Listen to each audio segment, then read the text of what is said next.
Who's the richest man in the world? I'm sure many of you are thinking of famous businessmen like Jeff Bezos or Elon Musk, but did you know about a little-known person who was even richer than them?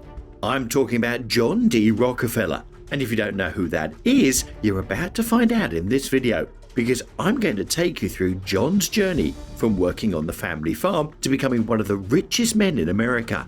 John D. Rockefeller was an American industrialist, philanthropist, and founder of the Standard Oil Company, which dominated the oil industry and became one of the biggest trusts in the United States in the late 19th and early 20th centuries. He was one of the wealthiest Americans in history, with an approximate net worth of around $400 billion in today's money, even after donating a large portion of his wealth to various philanthropic causes, including education and scientific research.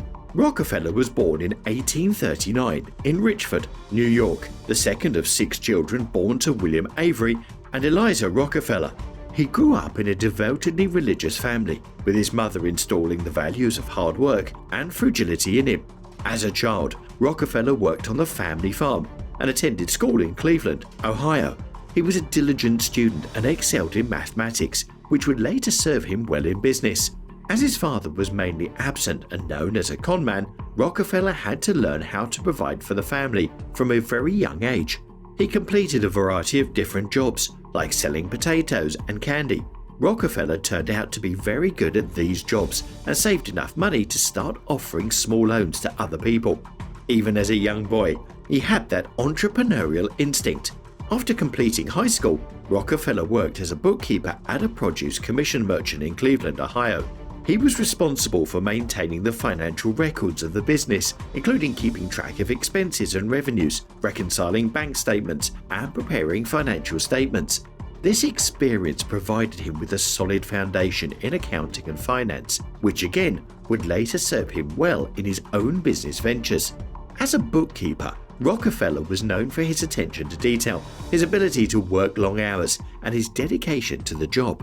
He was also known for his ability to quickly grasp complex financial concepts, which would later help him understand and navigate the intricacies of the oil industry. After 2 years of work, his employers refused to give him a raise, so he decided to start his own produce business, as he had the burning goal of making $100,000. Due to his reputation and connections from his job as a bookkeeper, he was able to raise $4,000 for starting his own venture, a business selling goods like meat, hay, and grain, which did well. In the first year of trading, it made almost $500,000. This meant that Rockefeller now had a real opportunity to invest, and he decided that he was going to invest in oil. The first oil well in America was discovered in 1859 in Titusville, Pennsylvania. John D. Rockefeller was not directly involved with the discovery of the well, but he was aware of the potential of the oil industry. So, at just 24 years old, he used the money he had gained from his first business to build an oil refinery. Rockefeller quickly realized the potential of the oil industry, and he focused on expanding his business interests by building relationships with suppliers, reducing costs, and improving the quality of his products. He also focused on integrating all aspects of the oil industry, from production to refining to distribution, with the goal of controlling the entire process and increasing his profits. Rockefeller's strategy was successful, and he quickly became one of the most powerful figures in the oil industry. In 1870, he then formed the Standard Oil Company. John D. Rockefeller and Henry Flagler were partners in the Standard Oil Company. They formed a partnership in 1867 after Flagler became impressed by Rockefeller's business acumen and joined the company as a silent partner. Rockefeller was the primary driving force behind the company, while Flagler played a key role in expanding the company's operations. He was responsible for overseeing the construction of pipelines and discovering new markets for the company's products.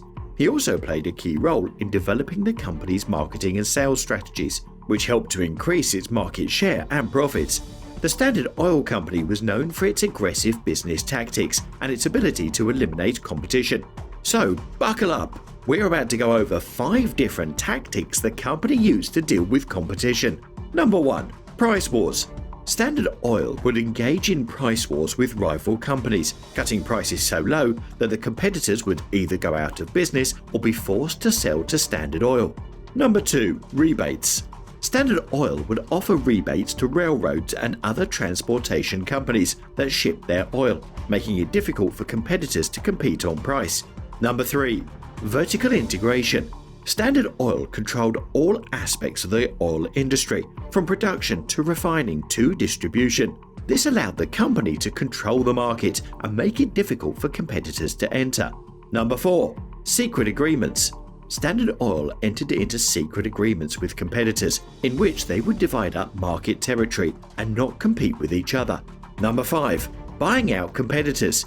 Standard Oil would buy out smaller competitors, either by purchasing their assets or by buying their stock. These tactics, along with others, helped Standard Oil to become one of the most powerful and dominant companies in the oil industry, controlling nearly 90% of the oil refined in the United States, making them a monopoly company. This would have been worth almost $1 trillion in today's money. At this point in time, the two biggest industries were oil and railroads, so Rockefeller set out to do a similar thing that he had just done with oil, but this time with railroads. However, he was also starting to become a public enemy and was now known to society as a symbol of corporate greed and cruelty. These same tactics led to the company facing multiple antitrust lawsuits, and eventually the US Supreme Court dissolved the company in 1911, breaking it up into multiple smaller companies. Except, over time, these smaller companies simply merged back together, and some of them are even around today, such as BP and Chevron. Since Rockefeller kept his share in all those companies, even after they got split up, it meant that at the time of his death, he was still the richest person in the world and the richest self-made man in all of modern history. Talk about the power of networking and support.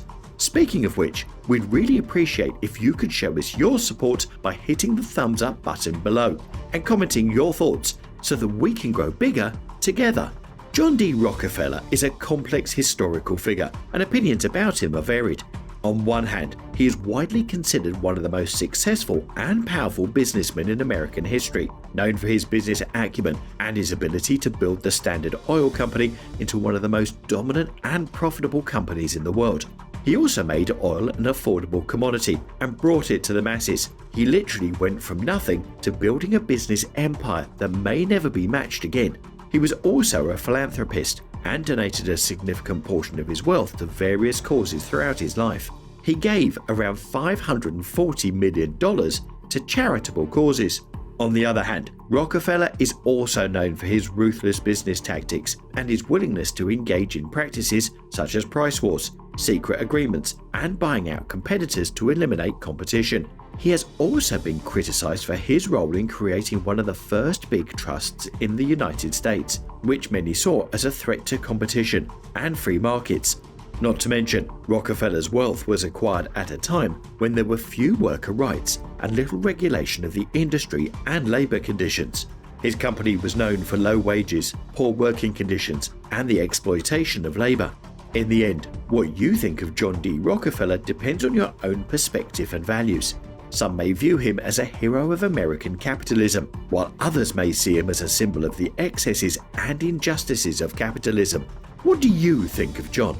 Let us know in the comments section down below. Does the good that he did outweigh the bad?